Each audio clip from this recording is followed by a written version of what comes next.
After 10 days of trial, all the talking is done. Now it's up to the judge to speak with one or two more words, guilty or not guilty. It's Heroin Economics 101, a problem fought by police and prosecutors across the North Country, but it's still spiraled out of control. Always fighting on behalf of my constituents in this district. Thanks very much. Can we, is that it? Yep, Can I ask you about the Republican platform a little bit? Thanks. We gotta go. All right. Thank you. Thanks, she said. We gotta go. Some council members seem gun-shy about actually firing anyone, but it seems clear that City Hall's patience over a stalled contract is wearing thin. In the 60s and 70s, you found him in the smoke-filled room that was the Jefferson County Board of Supervisors. Later, there were 2 terms on the Watertown City Council. It's a case now capturing national media attention. The man accused of the strangling and suffocation death of 12-year-old Garrett Phillips in Potsdam. In court, prosecutors wasted no time. They say Hillary carefully planned the murder, blaming Garrett for his breakup with the boy's mother. Convict this defendant because of his obsession, his motive, his hatred of Garrett, his access to and knowledge of Market Street, his fresh ankle injury, his lies too numerous to catalog. He was hunting Garrett, the little boy who had the audacity to dislike the great Nick Hillary. The evidence, Your Honor, is beyond compelling. It approaches certainty.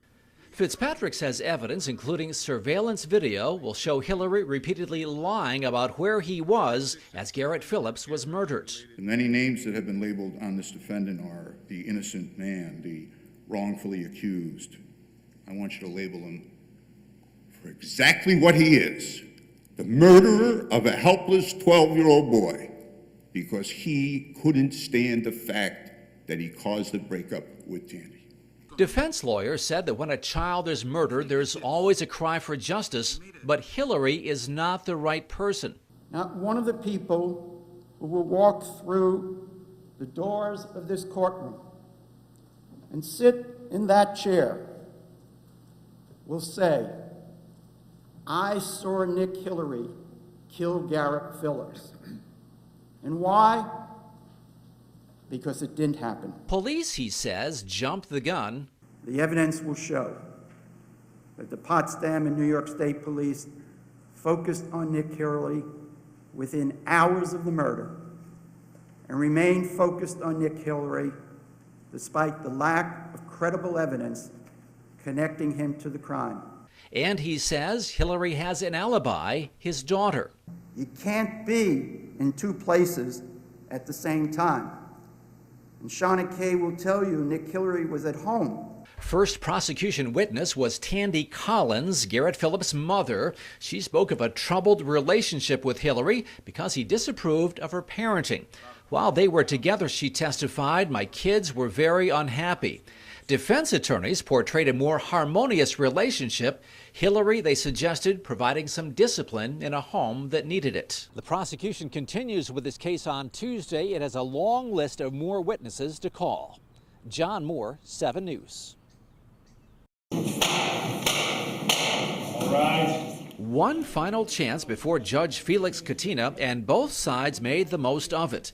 Defense attorney Earl Ward urging the judge not to be swayed by emotions, just the facts. You were not presented with any evidence that would allow you to convict this man of murder in the 2nd degree. Prosecutor Bill Fitzpatrick said Hillary is either the victim of a bizarre convergence of coincidences or he's guilty. He entered that boy's apartment, he chased him down, he dragged him into a bedroom, and he spent 90 seconds choking the life out of him.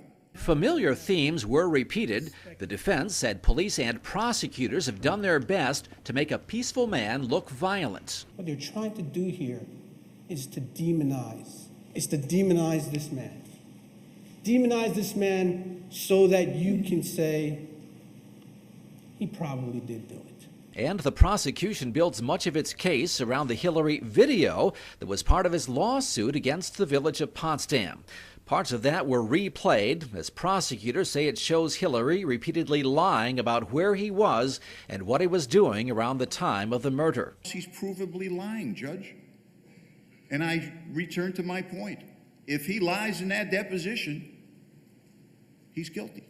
And the prosecutor repeated what he believes was the motive of Nick Hillary angry at Garrett Phillips over the breakup with his mom. According to the evidence in this case, not a single lead, a rumor, a hint of anyone other than him having any reason to kill that little boy. The defense spent much of its time revisiting the murder scene, emphasizing the lack of any evidence there pointing to Hillary, and in fact no evidence of him being anywhere close. If someone fit in Nick's description, an African-American male, was running around the neighborhood, cutting through backyards, sneaking into buildings, sneaking out of buildings, someone would have seen something. So now, after 10 days of trial, all the talking is done. Now it's up to the judge to speak with one or two more words, guilty or not guilty. John Moore, 7 News. Channel surfing is going to get more expensive for Dan Sauer, a subscriber to Time Warner Cable. I'm not happy with it because there's not too many other options you can go with. The rate increase is spread across line items on your bill. Time Warner says it's because of its continued investment in performance and reliability, and because it is paying more for programs. But a consumer watchdog group says there's another reason your rates are always going up. They go up because of bundling and strategies that force us to buy channels we don't really want to buy. Time Warner isn't the only one upping its rates. Dish Network and DirecTV are too. Dish Network telling us it is experiencing significant increases in programming costs. The good news is there are now some cheaper options. Many of the content providers, the HBOs, the CNNs, the Showtimes, are going direct to the consumer through the internet. So more and more customers are doing what Jay Hopkins did. Some months back, he dropped cable TV, kept the internet, and now watches his favorite channels online. They went from about $140 for TV, internet, and I dropped it down to just the internet for $50. And then Netflix is $7. He says a much better option. John Moore, 7 News. In the 60s and 70s, you found him in the smoke-filled room that was the Jefferson County Board of Supervisors. Later, there were 2 terms on the Watertown City Council. Jim Brett reveled in politics, and no issue was too big or too small. For example, his belief that Watertown had a problem with rats. The thing is, it surprised me the largeness of the rats. I have never seen rats quite that big. And so I would hope we can get something done about it.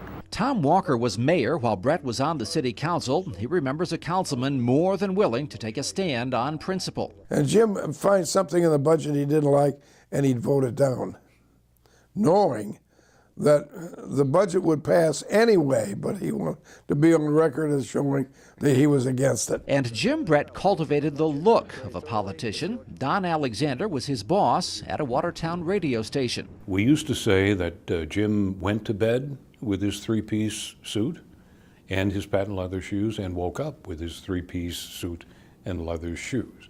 But nobody disputes how much Brett cared for Watertown and its people. We would travel to New York City on business, and you would think that New York City was a suburb of Watertown, because Jim treated it like that. Former council colleague Ken Hartz.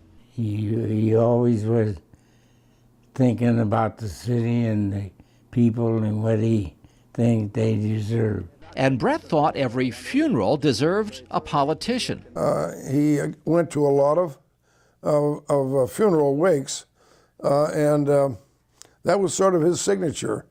Anybody that died, you always found Brett there. Whether he knew the people or not really didn't make any difference. Now Jim Brett has one more funeral to attend. You can bet on that suit and the patent leather shoes. John Moore, 7 News.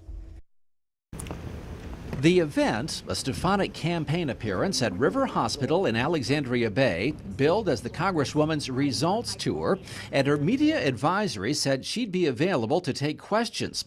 So after Stefanik talked hospital issues and about her accomplishments in office, and with the Republican convention just over, we asked her how much does she endorse Donald Trump. I've said from the beginning I will support the Republican nominee, and I'm an independent voice for this district. I am continuing to focus on being the best advocate I can for my constituents. A follow-up question. When you disagree with Donald Trump, will you criticize him? I have a record. I have spoken out when I disagree with a nominee, just like when I disagree with other elected officials. I'm an independent voice for this district, and my record is strong, it's independent, it's bipartisan, and it is always fighting on behalf of my constituents in this district. Thanks very much. Can we, is that it? Yep, Can I ask you thank about the Republican platform a little bit? Thanks. We've got to go. All right. Thank you. Thanks, she said. We gotta go. John Moore, 7 News.